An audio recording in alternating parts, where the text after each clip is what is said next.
it was just truly a me and me thing going, man, I don't like to run. I wonder what would happen. I wonder who I would turn into if I did the thing that I hate more consistently than most people do the thing that they even like to do.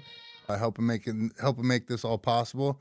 I have a very cool guest, very interesting guest that I got connected to recently. A young man that's very insightful and has a very unique way of thinking of things. Very articulate, very smart dude. I love your points on everything. So, Too been kind. been excited to sit down with you, dude. Mr. Cru Mahoney, how we doing, sir? Doing great. Doing, The intro is really nice of you. thank you. Compliments. I'm going, Jesus, is that Yeah, me? for people that may not know, who are you? What are you about? Yeah, that's a tough one.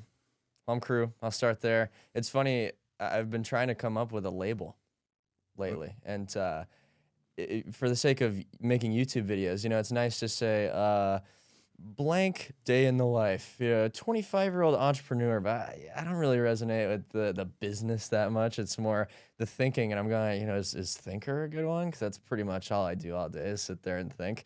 I guess among the exercise and all the physical shit, but it all comes from what you think. Um, and I thought of how someone who writes plays is called a playwright. Mm-hmm. Someone that thinks, maybe you call them a thought.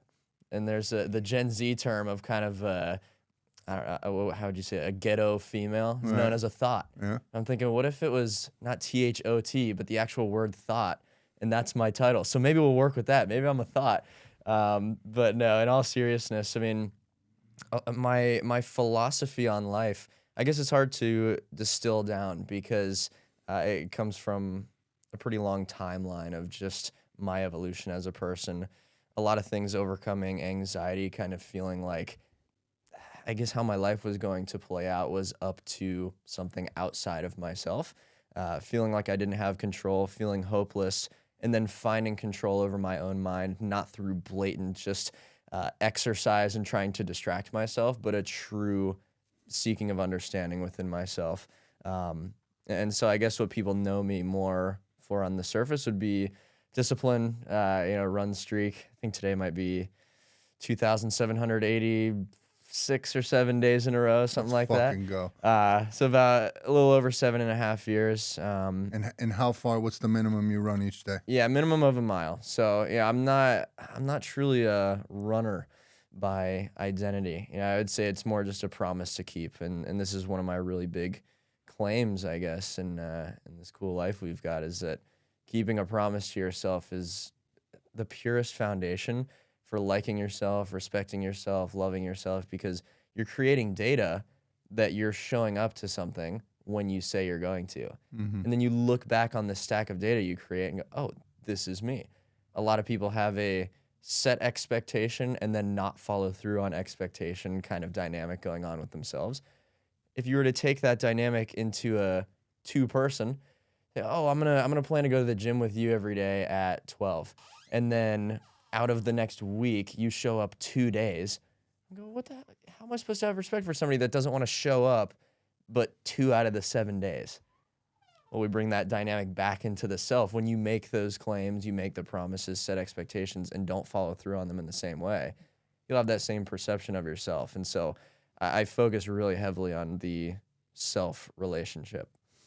Good dude. Good shit. So you had some social media stuff that kind of popped off. Is that what kind of set you off in the direction of what you're doing now? You're doing online coaching and just dropping heat every day, dropping Yeah, knowledge? pretty much. It was interesting. I mean, I would say the real work of what I do and what I've built, it was really the dedication and the promise to myself when I wasn't posting it on social media. So I'd say the first day I posted about Yeah, the not running. trying to make it sound like just some dumb luck social No, media no. I shit. mean, I totally hear what you're getting at. For me, day one of posting and kind of sharing my thoughts in this way was day 1,300 of running. So it was just truly a me and me thing going, man, I don't like to run. I wonder what would happen. I wonder who I would turn into if I did the thing that I hate more consistently than most people do, the thing that they even like to do. I just found that it brought me to a different level of kind of uncovering that maybe unspoken potential within myself. Because I think a lot of people walk around going, let me hide myself from that truth that I know is within me of what I could achieve. It's too much to act on right now, so I'll kind of push it under the rug. I have found the most freedom and clarity in lifting up that rug and just going, what's under here? And you do it every single day. That's what it is to be a person. But getting to 1,300 days, I mean, what's that, around 4 years, something like that. At this point, I had learned so much about myself. And I thought, man, I really don't see people speaking about it in the way that I think and talk to myself.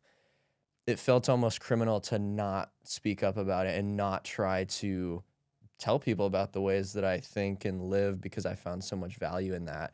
Um, Simultaneously, not being kind of a one track mind. Because I think a lot of people that get in maybe the discipline space, that's their whole life. Everything kind of funnels in there. Meanwhile, I mean, I'm one of the more sarcastic people and energetic people. I was literally just at the house with my roommates and we play this stupid video game. I am not a gamer at all, but it's called Speedrunner. It's this little 2D game where you're just racing against each other. And we were just screaming. I was going around the house. I won one match. I went, yeah. I mean, we're just losing it, always goofing around, always bouncing off the walls. But when it comes to the relationship with myself and I'm incredibly serious about that. I do not miss days. You know, I do not wake up past 5 a.m. I hold a very, very strong expectation there because, again, it's the encoding of my self-perception. So all of this to say this social media kind of journey really started from a point of conviction. Whereas I think a lot of folks go, I should probably post on social media so I can make a bag. What should I talk about? I'm going, you should have something to talk about before you're even thinking about putting stuff out there. Right. And this is where things get a little bit twisted, obviously. But yeah, what was the number here? I think it was 1,300 days in. No, it was 600 something days into posting twice a day. So it was around my 1,300th post that something went big. And I got 52 million views. It was me talking about I don't drink, I don't smoke, I don't do all these things. And kind of the punchline is, am I lame for that? Absolutely. And to be lame in the eyes of somebody I wouldn't want to be like is nothing but a success. And it just blew the roof off. So I had 7,000 followers at that point. And then within a month, I had 300,000 followers. And I guess my Instagram page looked a little bit different, but I've been the same person for a really long time. So knowing myself very closely early on, it kind of makes life harder as a young person because you don't get to relate to other people and bouncing from place to place and kind of finding who you are and detaching from this. I'm going, man, I kind of know who I am already. This feels like a problem. So I'll quit the rant there. No, dude, that's awesome. And that's the shit. And like, when you and I first got connected, I was having a conversation with another dude and I'd said a couple things and he's like, holy shit, that's the same conversation I just had with him. And then we started talking and, first of all, I never thought ever that I would ever get into the social media world. I always said I would never be that guy. Yep. And then I started realizing, through this experience and getting out there and speaking, it was like, oh, wait a minute, like I have something to say and it's actually helping people. Yep. And I was coming from a very insecure place in life because I'm newly sober. Yeah. I no longer have that security blanket of drugs and alcohol to protect me. And not only am I putting myself out there, now we're talking about fucking social media and shit where, people are like that. But all it took was that first person for me to see that what I was saying was making a difference.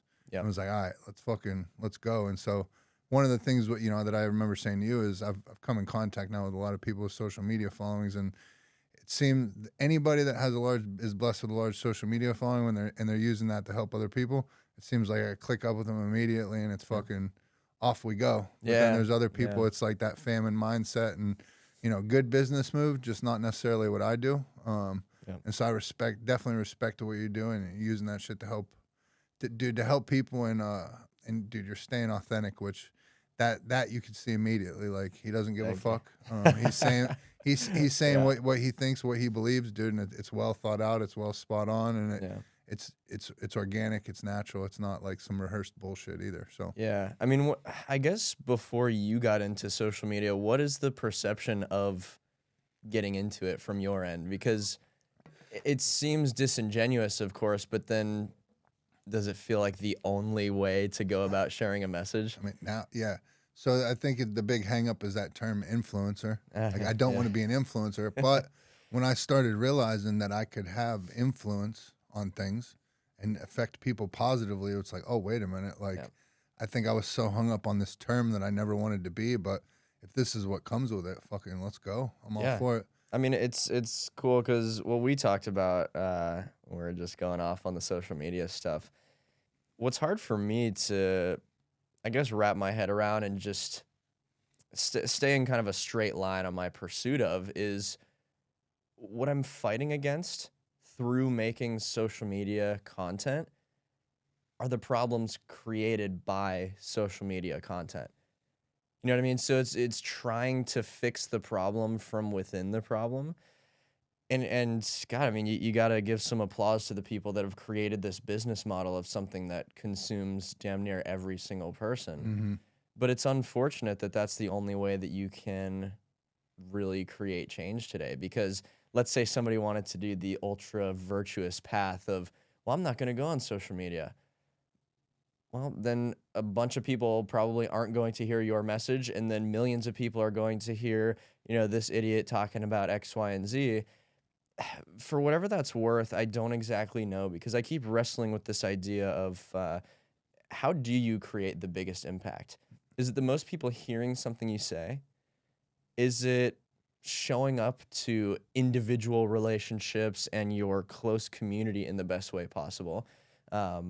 Because like we were talking about, just the hyper politics of everything, you can't get away from it anymore. Mm-hmm. Everyone has to have a stance. And if you wear this kind of clothing, you definitely voted for this person. And if you've got this, it's all a direct line to a group Mm-hmm. on one side or the other of the political, what is it, lane? What the hell is the word Yeah. I'm looking for? You know what I mean? Political spectrum. Spectrum, yeah. And I'm so frustrated by that. Mm-hmm. And it seems like, again, this system that we're trying to win within, the whole social media thing, it's based on that structure. Right. And again, it's just kind of floating the idea of what is the best way to have impact. Because obviously you're working with literal people. Mm-hmm. I'm working with literal people. Those are the things that make me most fulfilled. When I get off a call with a client of mine and it's just so many amazing things we're talked through and there's progress and I can just see the gears shifting, I'm going, yeah, I mean, that fires me up. And then you post something on social media, 50% of people are going, oh, hell yeah. The other 50% are going, yeah, I want to try to misunderstand you so I can have leverage and power over you because that's the game we play. Right. Right. Yeah, dude, I was just having a conversation yesterday and, it's, as I dove more into it, there's no rhyme or reason sometimes, like what does well, what doesn't do well. Yeah. And I look back at the posts of the podcasts that have done the best, and the biggest post we've ever done was a gentleman who he fosters babies that are like newborn infants that they're detoxing off drugs. Whoa. And so they bring these babies in and they can't be touched. They have to be in a dark room and like incubators, and they go through this process with these countless children. So I put out a post about that, which this dude's a saint in my book. You know what I mean? Like, you're doing God's work right there. Yeah. And he's a huge on TikTok, big social youth pastor. Okay. And bro, this post ignites and it becomes this war against pro-life, pro-choice, this and that. And I'm like, how the fuck did this turn into this? Like, I appreciate that the name I Am Redemption is getting out there in the podcast and everything. It sucks that it happens to be, I'm trying to highlight this incredible fucking thing this human being is doing. Yeah. And somebody had to find something of, calling him a liar and all this shit where it's like, yo, what the fuck? And, you did a post yesterday. And it's basically like not the algorithm, but the pattern that everybody seems to fall in, and you're like hypersexualize yourself. This is the key to having success on social media. And bro, I'm sitting there watching. I'm like, he's 100% right. I followed that exact blueprint too. Started doing workouts. Oh, my shirt off seems to get a little bit more traction. So now we're gonna do that shit. Yeah. And it's like you said, we're trying to play this fucking game that's not rigged for us to win. Yeah. And we're doing whatever the algorithm wants. It's not necessarily what we want. Yeah. I And mean, you're staying true to your message, Yeah. your voice, what you're doing, and that's why I respect that shit. Thank you. Thank you. It's crazy that the path to winning is the most conflict oriented. Yeah. Who's crushing it on social media by just having everyone stoked on what they're saying? Right. There's no way. I really don't think anybody's doing that. Some of the most influential people, it's just some of the most polarizing people. Whether they're trying to be or not, or whether the amplitude of their personality is that way, it doesn't really matter. It's just how it's received. And, you know, my big video with 52 million comments, or 52 million views, excuse me, there's 40,000 comments on it. You know, those aren't all good. Right. It's just me saying, hey, I'm this way, and if you hate me for it, I wouldn't want to be like you anyways. Right. And people take that, and it's holding up the mirror to folks, and a lot of people don't like to look in the mirror because it's a pretty visceral experience when you're looking at somebody that you don't respect or you don't like, and you're stuck with them. Right. That's what's crazy about having that dynamic I was talking about within yourself. You can't get away from it. So then what do people do? Distract, distract, distract, distract. That's all you can do. How can I never actually be with myself? So the art of sitting in a room and staring at the wall for 30 minutes, that would be really difficult for a lot of folks. I do this practice, you know, whenever I go to the dentist. It's funny, it's always during the holidays when I go back home. Mm-hmm. I mean, I'm 25, but my mom still, you know, books the appointment for me Yeah. and shit. I'm going, oh, yeah, why not? So I pull up to the dentist and I go in the waiting room and I wait. I don't go on my phone when in the waiting room Mm-hmm. because it's an exercise of why am I unable to wait? And then the thing that if there was one habit that I could just embed in everyone's life right now, well, I'd say exercise. I think that's an obvious one, but the no phone dinner, it's this rule I talk about all the time on my podcast where if you're eating dinner, you're not looking at your phone or your laptop or the TV, listening to music, absolutely nothing. Sitting there by yourself, eating a meal with nothing to distract you, except if your friends or family are with you, that's a great crowd to eat with. Yourself is also a great crowd to eat with. Mm-hmm. And learning to exist in that moment, embracing a little bit of humanity in that moment, just looking out the window and going, dude, what's going on out there? You hear the air conditioning noise, you look at the ceiling fan, you try and follow a blade. I mean, there's so much to think about in just the space that you're in, but everyone is trying to distract and get away from themselves. Right. I look at the ground, there's a wire. Going, how on earth is this wire a thing? How did somebody realize that that end going into that, this end going into that allows you to transmit your voice into there's a world Right. of thinking and wonder and creativity from that little black line on the ground. But how often are we doing that? Right. Dude, I thought about that on a run the other day, hearing the birds chirp. And that's not even something that normally, you know what I mean, would register, but because I didn't have my phone, it's something I heard. What you just said jogged a memory for me. In a weird twist of events throughout my addiction, I ended up in a treatment center down in Denham Springs, Louisiana. And the first couple of days I was there, I kept going into these different rooms, and every time we go into a room, I'd see a picture of this guy on the wall. No idea who this guy was. And so on day 3, I remember leaning over to one of the clients. I'm like, hey, dude, who's the guy up on the wall? And he's like, oh, that's L. Ron Hubbard. And I was like, what? And he's like, that's the founder of Scientology. And I was like, what the fuck? And so I landed myself in Scientology rehab. Are you familiar with Scientology? Yeah, Scientology. Okay. I don't know what Scientology rehab is, though, but I'm excited to hear. Yeah, so it was one of the most wild experiences I've ever had. But one of the exercises that we would do we would do shit where we'd have to like look at walls, and then like they'd have a book and they'd be like, walk over to that wall, and you walk over to it, and they'd be like, touch that wall, and you touch it, and they'd be like, remove your hand, and you remove it, turn around, look at that wall, walk over to that wall, and you'd do this for hours. Whoa. But one of the exercises was sitting down across from somebody else, hands down, can't move, can't itch, can't laugh, can't anything, and you work yourself up to doing that for 2 hours straight. Of like, no, Wow. and if you move or any of that stuff, you have to restart the time. And you do this every day, over and over and over. But it's basically, to get you to be comfortable like in that moment and just be like present and not have to think about other stuff. So as wild as Scientology is, you know what I mean? You just made that make sense where I was like, man, that was actually kind of a good exercise if you think about it. So, well, now I'm interested in what is the actual context of the Scientology piece of it. So, is this, so what they're doing is, bro, it's torture. They basically have a book of answers. And they're doing these exercises, and you're supposed to come up with basically like these epiphanies. And so now they're looking for specific answers out of you. And so you do this for 3-4 hours. Well, what happens is you're fucking bored. You're tired of doing this shit. You've been doing it for 13 days straight or whatever.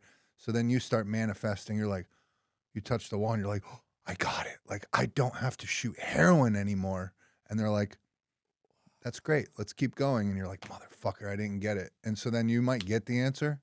And then they look at what's called VGIs, which is your very good indicators. And so when you have this epiphany, you need to be smiling, like all these things. And so these are the things you figure out as you're doing the exercises to be able to get out of them. Yeah. So you're looking for ways to cheat the exercise because you've been doing it for so long.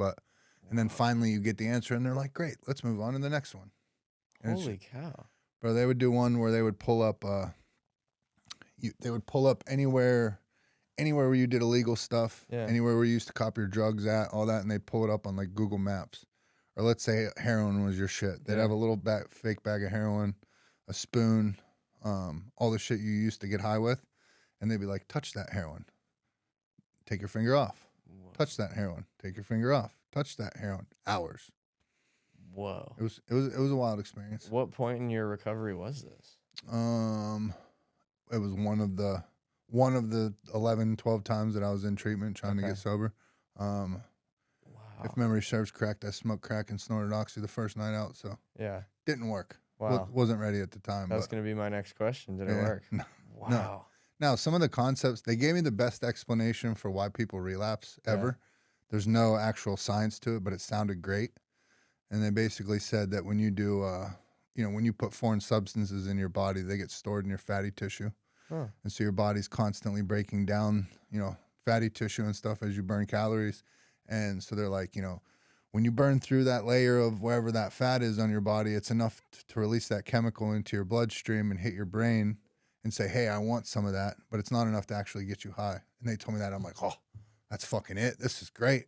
Wow. I thought they had it. We were doing 8 hours of sauna a day. 8 hours of sauna they'd work us up to. You have to take it was a wild wild shit, dude. You? It was wild How hot's shit. the sauna? It was just your typical average. Yeah. It wasn't a good quality Squatch sauna that's up over 200. Wow. Yeah, dude, it was a wild experience. That is insane. It is. You wanted something I wanted to go back to. When you walked in here, I'd asked you if you wanted water. And you're like, no, I got mine right here. I'm drinking salt water. And I was like, you're what? And so then you started telling me that how you love salt water. Yeah. And then you went on to say that you're not a supplements guy. You're pretty straight edge, nothing. So much so to where you've actually, because of the social media following, you've had brands and companies reach out to want to sponsor you with that.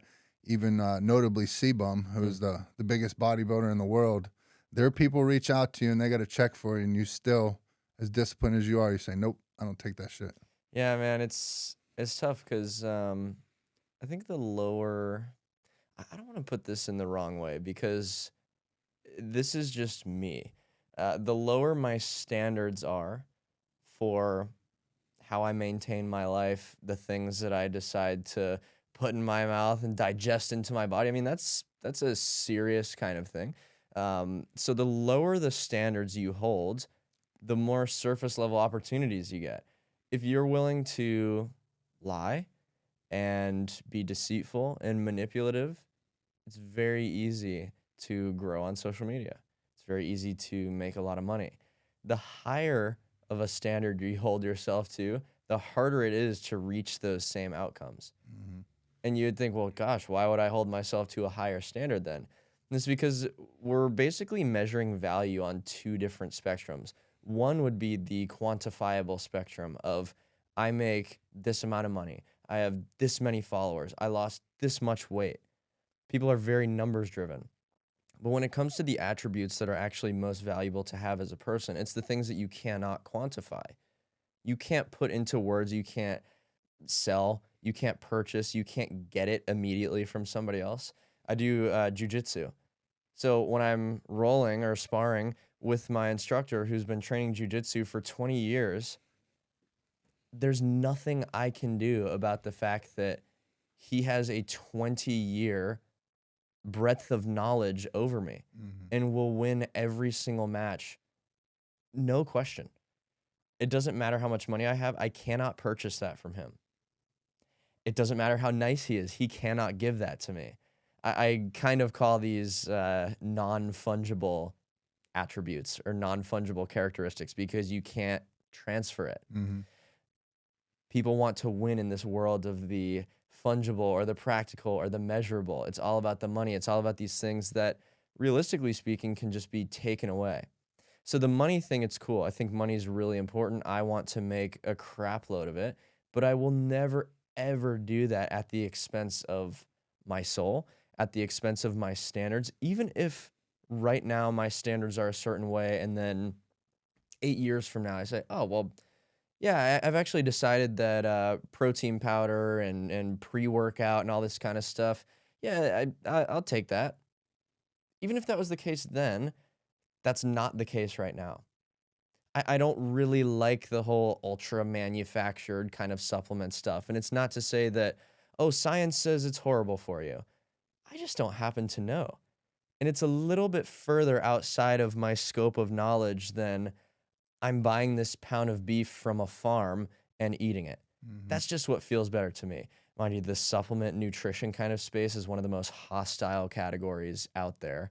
The carnivores and the vegans or whatever hate each other. Again, hyper politicized, as you can imagine. But for me, I don't want to just take the easy, heck yeah, give me $8,000 a month or whatever to sell your protein powder with an affiliate link. I would rather let that opportunity go by and be able to see the value of kind of sticking to my guns in a sense. And it's not to be a hero of anything. It's not to say, oh, I'm so special because I'm passing up opportunities. It's just, how can I keep the best relationship with myself? If I've concluded a set of standards for myself of, yeah, I don't do the highly processed foods and whatnot. I keep things very simple. I treat my body like a temple, whether that's the things I eat, the things I drink, what I do, how I exercise, how I sleep, etc. That just matters to me a lot. And that's the standard that I hold, and that's what I find to be way more fueling to a good relationship with me than but $8,000 a month. Right, You know what I mean? right. Because there's a lot more valuable than $8,000. Where do you think? So it's been interesting, kind of in my world, kind of drug and alcohol recovery world. Yeah. Because now, when I was younger, when I was growing up, there's Alcoholics Anonymous. So Yeah. you keep everything. Anonymity's big. You keep it pretty quiet. And then now, like the kind of the younger generation that's coming up lives this like very recover out loud. You know what I mean? And so it's very talked about now. And once I started realizing, as I got out there and started speaking a lot, I started seeing that there's only a stigma around addiction, mental health, because people don't talk about it. Yeah. And so I feel like for so many years we didn't do that. There's always been this stigma. Now it's not necessarily the case. So I don't know, but I like to think hopefully like my sister's successful. She's extremely smart. She works in DC. She's 14 years younger than me. Yeah. You know what I mean? I hope she saw my shitty path, and hopefully that's one of the things that deterred her to go in the direction. She doesn't drink, she doesn't smoke, like none of that stuff. So like for you being as young as you are and doing what most people at 25 are doing in that right now, what do you think it was? Was it just the way you were raised, or just the way you're naturally inclined to think, or what made you take this kind of straight edge path? Yeah, I've kind of always seen other people's mistakes and hardships as a free blueprint. Because when you think about it, when you're growing up and you're, I don't know, anywhere from 6 to 30, you've got people much older than you literally begging you to just listen to their advice. You're like, don't do this, do this.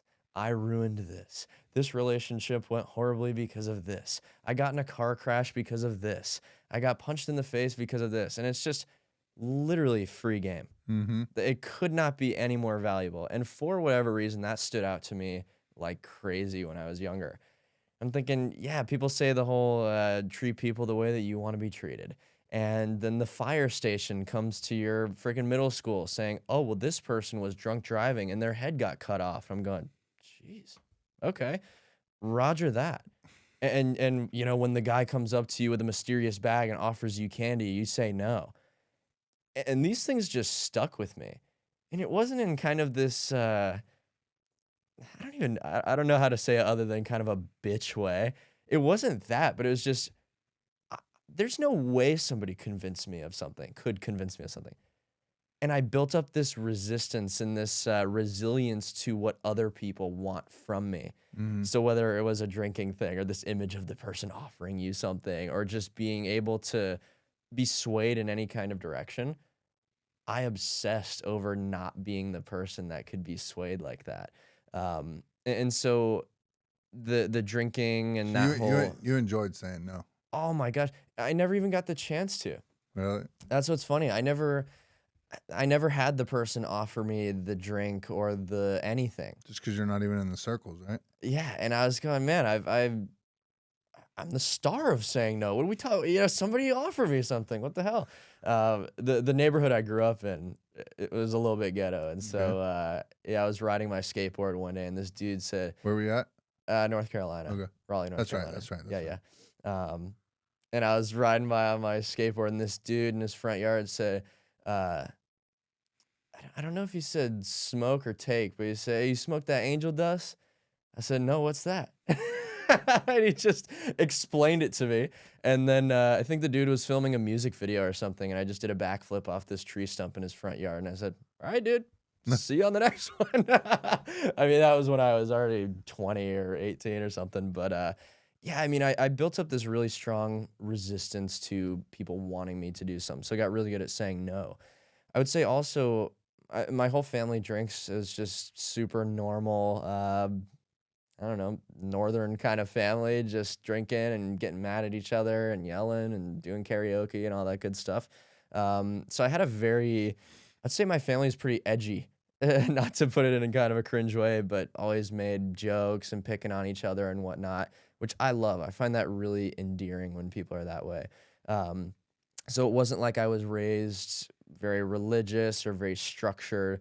It was just very free and kind of harsh, which I thought was cool.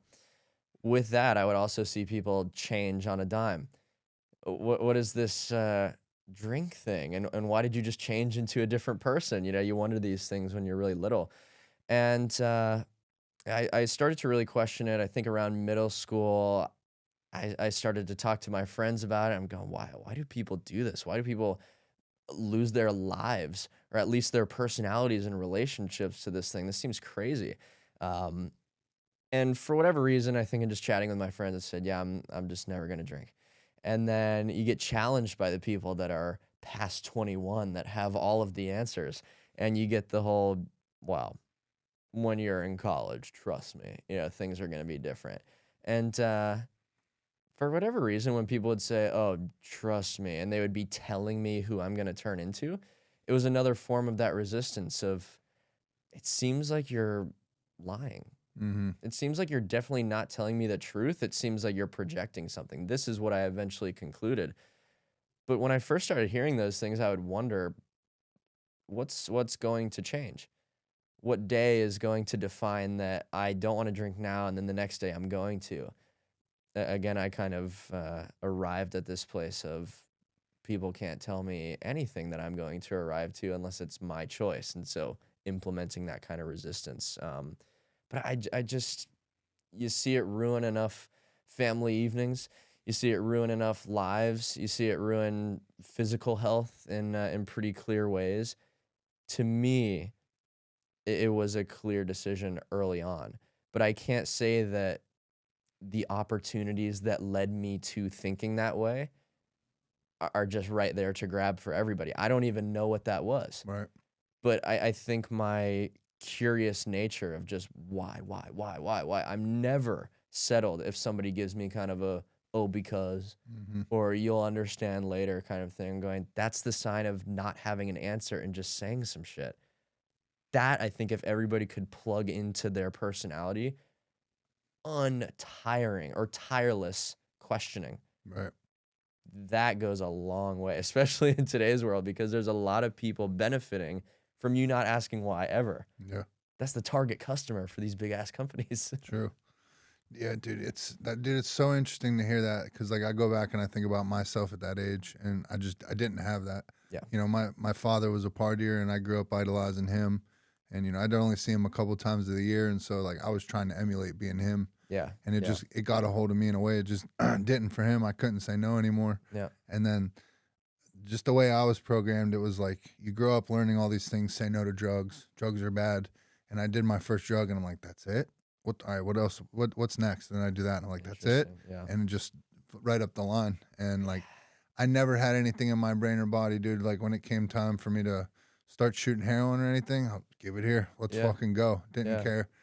But what I see now, you know, I worked within the recovery industry these past 6 or 7 years, and you see so many young people coming in now more than ever. People your age, even earlier, and what you're seeing is the other side of the coin of what you're saying, where it's all these older guys in their 30s and 40s in this treatment center talking to this 20-something-year-old, and they're like, dude, if I could get it, if I knew then what I know now, and they're like trying to give him that game, which some of it, dude, you're 40, 50, you're still fucking making these decisions. Not many people are going to put much value into that. Yeah. But you get these young people who that's all they keep hearing is, bro, if I would have got it when I was your age, and it pushes them the other way. Yeah. Where they're like, I'm not like you, and then they go out and keep getting fucked up.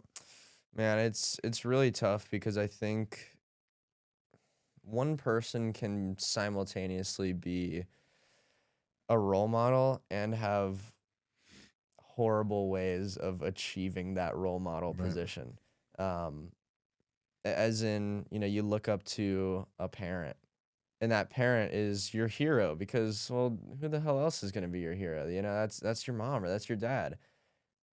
But the way that they carry out their own life, you don't typically get the chance to consider, oh, what is this? You know, why does my mom do this and other people? Because just at home with your mom or your dad, and you're witnessing the way that they live, and if you look up to them as your hero, I mean, it's really hard to see through kind of the, oh, well, I shouldn't act like them, because that's all you know in a lot of cases. And I think, man, it's hard today because you can go on Instagram and see a million different people's lives, and so you can seek out all kinds of different lifestyles and ideas, and you can latch on to what you think is good. But geez, if you land on one YouTube page first versus the other one, and this creator makes you think X, Y, and Z, and then you go down a certain path, well, you know, that can happen in a million different ways today. And so again, I definitely say my story and the things that I recognized with a sense of humility to that, and going that, or in saying that, you know, I don't know exactly what things were in front of my face that made me process in that way. And I feel like it's the mystery that everyone looks back on their young life and says, geez, how did that happen? Right, for sure. So what does a day in the life look like for you? Yeah. Average day. Well, 5 a.m. wake up, that's non-negotiable every day, no matter what. So by about 5:15, 5:20 range, I'm in the ice bath for 3 minutes. So that's been about 1,080 some days straight. If Like I couldn't, my body wakes up. Like there is no such, you could pay me all the money in the world and I couldn't sleep past certain times. Are you like that too? No, I could sleep you for could? probably 5 more hours. Damn. Yeah. It sucks, actually. Okay. I mean, I still go to bed at 9, so I'm getting around 8 hours. Right. But yeah, I think from just the amount of exercise and stuff that I'm doing, and I'm constantly going, for me, I could stay for a while. Gotcha. But I've been waking up at 5 every day for 7 years or so, except for 2 days, which those are kind of long stories. There was a hospital visit in there, and woke up at 6:30 one day. And I went, damn, I'm a piece of shit. No, but that's besides the point. So 5 a.m. in the ice bath by 5:15, 5:20, 3 minutes. That's the first thing every single day. The few amount of times that I travel, if I don't have a freaking ice bath with me, then it's at some point in the day, but that's probably been, I don't know, 20 out of the last 1,000-something days, so I don't travel that much. But ice bath, and then my run would be after that. So people always ask me why I do that. It's just because it's much harder. Because if you run, then you get your body temperature up and you're a little bit warmer. Right when you wake up, you're freaking cold. Yeah. Body temperature's a bit lower. So really just to exercise kind of my closest connection to real humanity, which is not becoming skilled at avoiding difficult things. It's having no other choice but to do difficult things. So I don't give myself the option. I will be going in the ice bath for 3 minutes, whether I like it or not. It's always not, and I always do it. So I run after the ice bath, minimum of a mile. I'd say right now it's kind of always a mile because my training otherwise, I'm doing jujitsu, I'm sprinting, jumping, doing kind of combine style training, lifting 5 times a week or so, sprinting twice a week. And my body's just going, all right, we've got to put a cap to what we're up to here. So pretty close to a mile. First half of the day is a lot of filming, editing, social media related stuff, meetings with my clients. That would be the real bulk, is those conversations. So every week with my clients, I meet for an hour. So it's a real deep dive, almost like filming a podcast with them every single week. I feel like that's one of the best ways to kind of dissect somebody's thinking, come up with practical plans to work on those things. By the evening, that is when I don't want to be having stuff to do. I want the to-do list done. I want the obligations to be out of the way. I like to enjoy the heck out of my evenings big time because that's the recharge. That's the sitting and staring at the wall if I want to, or joking around with my roommates, hanging out with my girlfriend. All of those things are so much fun for me, just to know that I have that whole day of achieving and getting things done behind me. And then I can just relax. And I'll dive into my bias of being a morning person because I think you can argue, well, if you just get stuff done in the evenings and you're more of a night owl kind of person, then it's the same exact thing. The only argument I really have to that, because I think that is true, people can do their nighttime thing if they want. We're in constant motion towards the end of the day, essentially. So time keeps moving. We are in constant motion to the end of the day.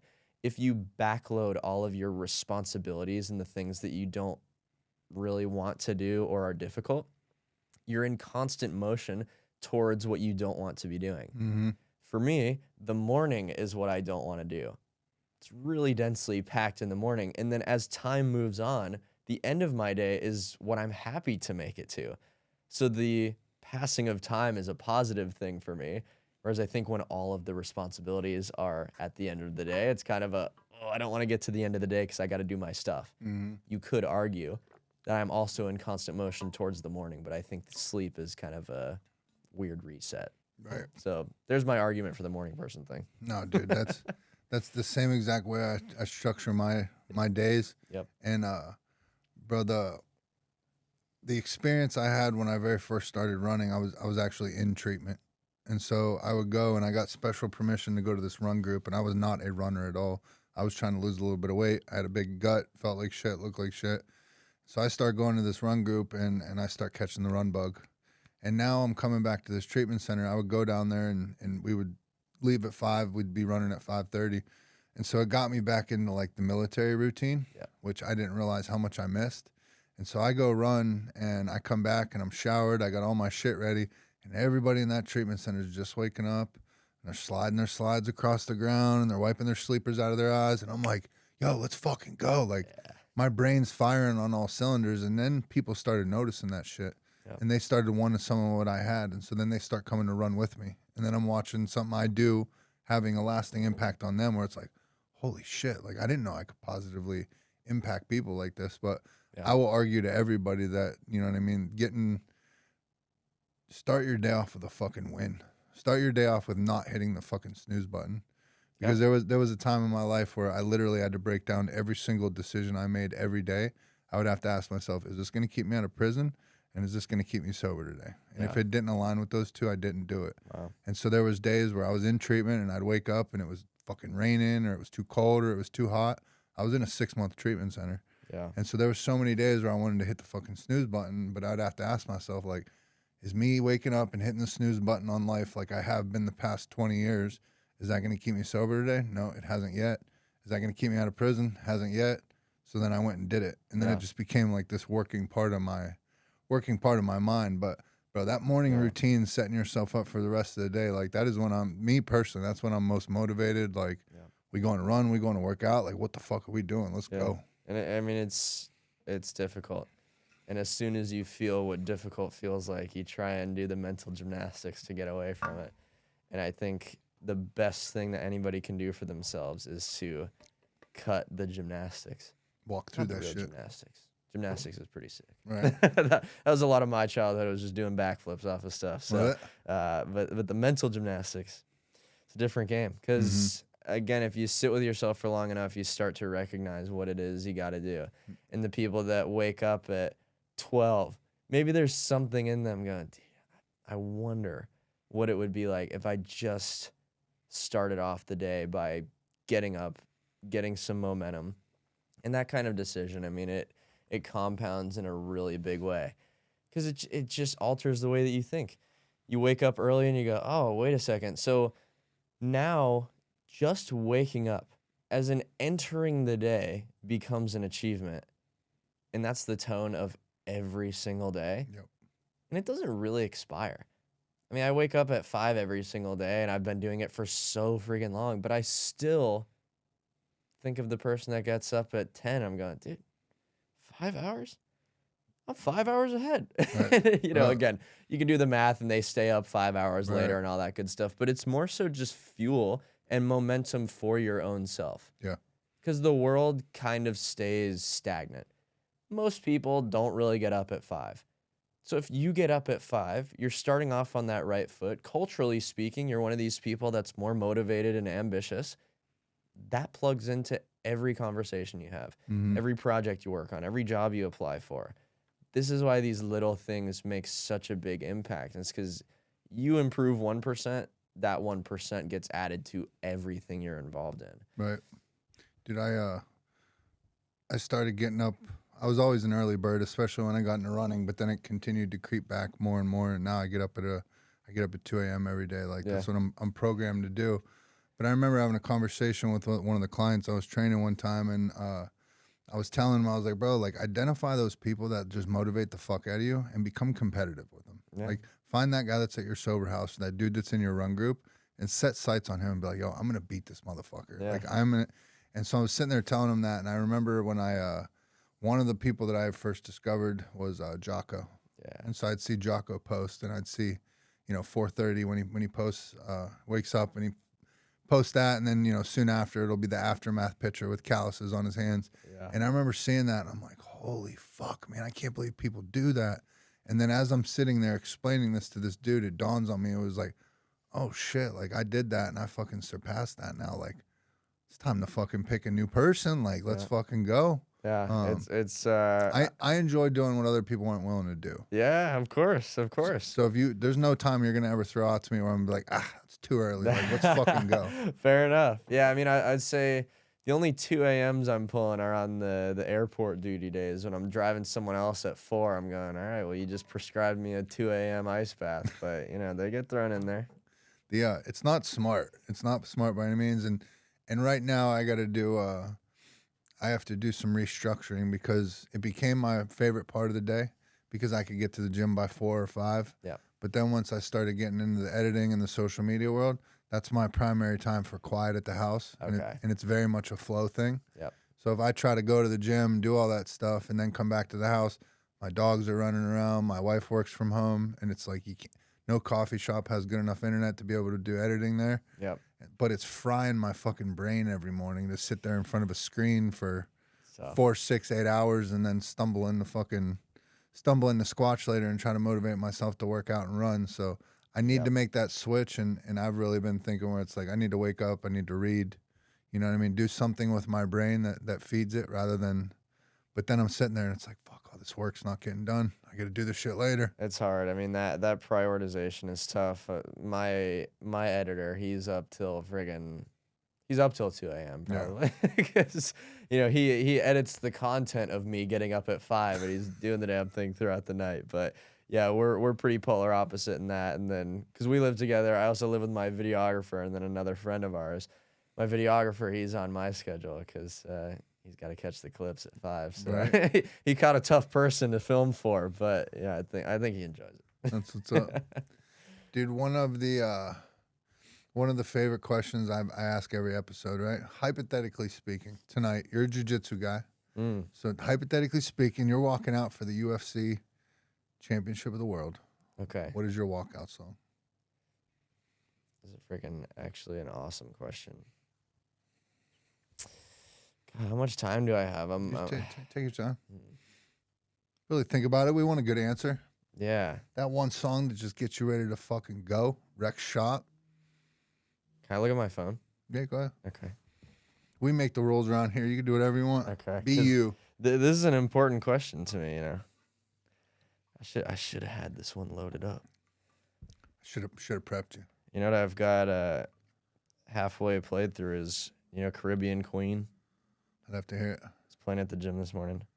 Are we I don't gonna know. get Do you know if we're good? Okay. Let me find the main part.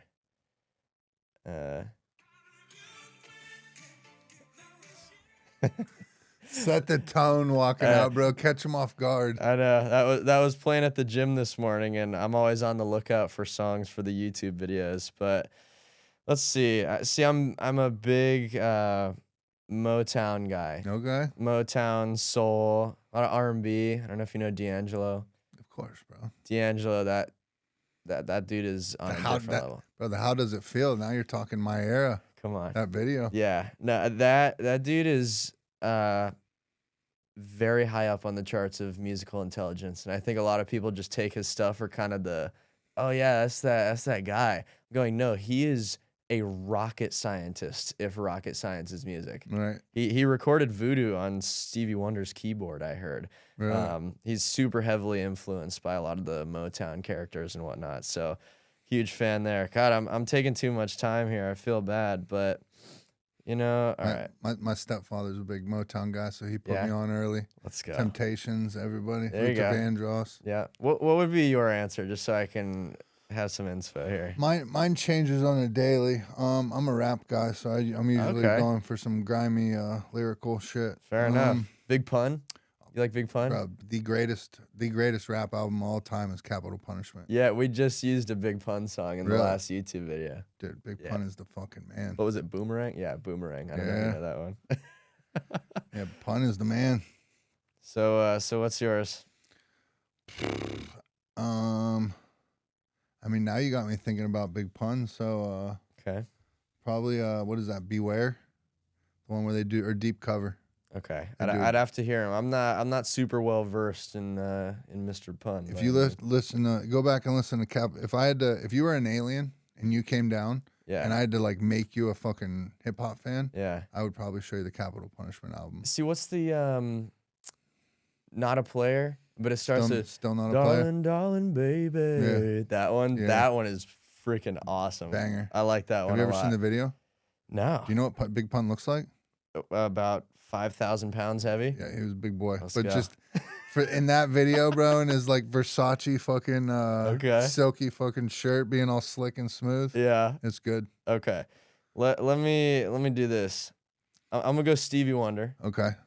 This is the most well thought out answer to this question we've ever had. See, this one cuts deep because I'm such a music guy. Me too. It pains me. I'm gonna ask you a quick question while you're thinking. Have you ever? And I just brought this up on another show. Have you ever seen the movie White Man Can't Jump? No, I've heard of it. I'm such a bad with movies. Yeah, okay. I am. So it's unfortunately Woody Harrelson and Wesley Snipes driving down the road, convertible, and they're listening to Jimi Hendrix. And Woody Harrelson, being the white guy, puts on the Jimi Hendrix, and Wesley Snipes is talking shit to him, and he's like, "Bro, like you might listen to Jimmy, but you don't hear Jimmy." Damn. And so like, let's go. Now that's how I've always felt about music because like I enjoy rap for the lyricism of it, and like breaking down what they're saying, the subliminal shots they're throwing. Like, Yep. I was infatuated with that shit as a kid. So I feel like that about music, where like motherfuckers put it on, hear the beat, Yep. and they just hear the music. It's like, bro, you're not listening to what the fuck he's saying right now. So That's I you couldn't saying agree that more. about D'Angelo gets me excited, because I'm like, oh, he gets See, it. that's why I had to gets make the it. case. I had to gets right it. there. Okay. That's probably why this is my favorite question, Yeah. to be honest. Yeah.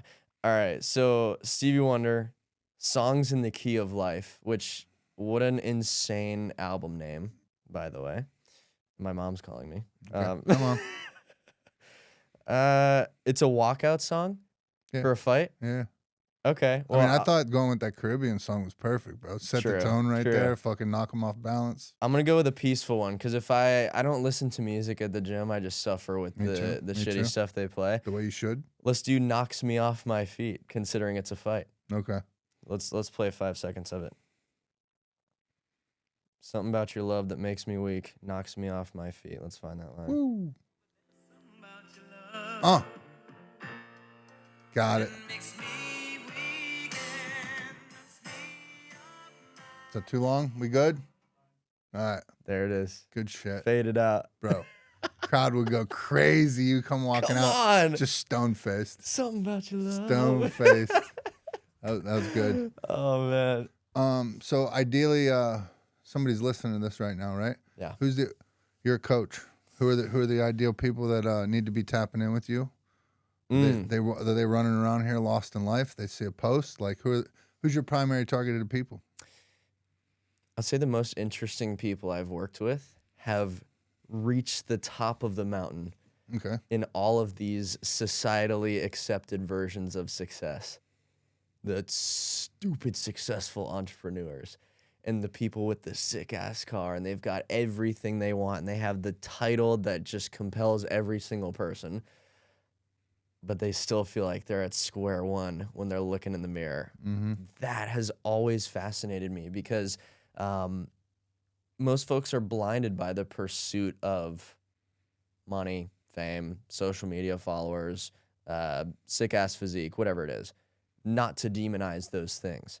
But if that's all, the only thing involved in your path of change and progression, I think you'd be pretty disappointed at the top of that mountain. And so anybody that seeks to do the real work, anybody that has an image of themselves that is not the current version of themselves that they want to become, those are the people that I work with, because it's not about working out.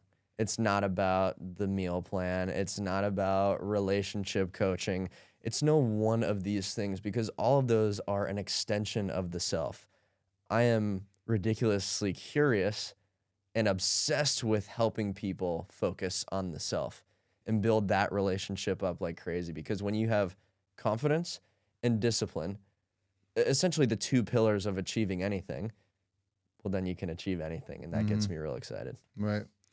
But I don't know if this hits you, but I heard it recently. My mother said it to me, actually, and she was like, Shawn, one of the things that I see you do that's unique that I don't see other people do is you really focus on the why instead of the what. Yep. And that's a lot of what I hear, you know what I mean? Because somebody like that, it's the what. I got this car, I got this, and it's like, why? Why do you need those things? Why do you have those things? Why and how?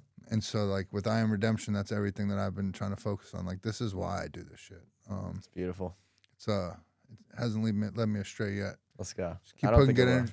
Just keep putting good energy out in the world. It keeps bringing good energy. Keeps putting cool people in my path like you. So we're gonna keep riding the wave. Couldn't agree more. Let's go. So where can people find you? Yeah. Cru Mahoney. Cru Mahoney? Yeah, pretty much everything. YouTube, Instagram, TikTok. It's all the same. CRUMAHONEY.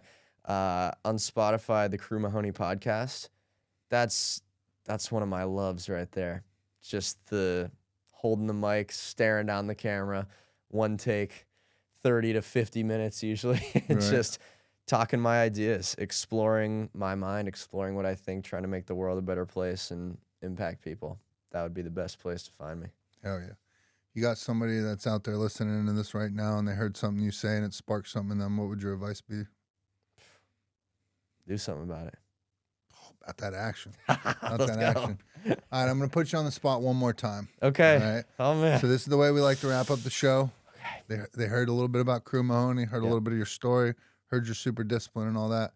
But just in an effort to let them know who you truly are, if you take a look in your camera, maybe throw out a couple I am statements that let them know who you truly are. So I'm a creator, I'm an entrepreneur, I'm a bad motherfucker, I'm a son, I'm disciplined, whatever you want it to be. Yeah. I am somebody that cherishes the relationship between me and myself strongly. I am the kind of person that shows up to the things I hate more consistently than most people show up to the things they love. I'm a person that cares deeply. I'm a curious person. I'm somebody that values a clear mind and a talented and skilled mind that can communicate those ideas into spoken language. And I'm also a person that appreciates the language that is unspoken and stays stored in my own brain. That's me.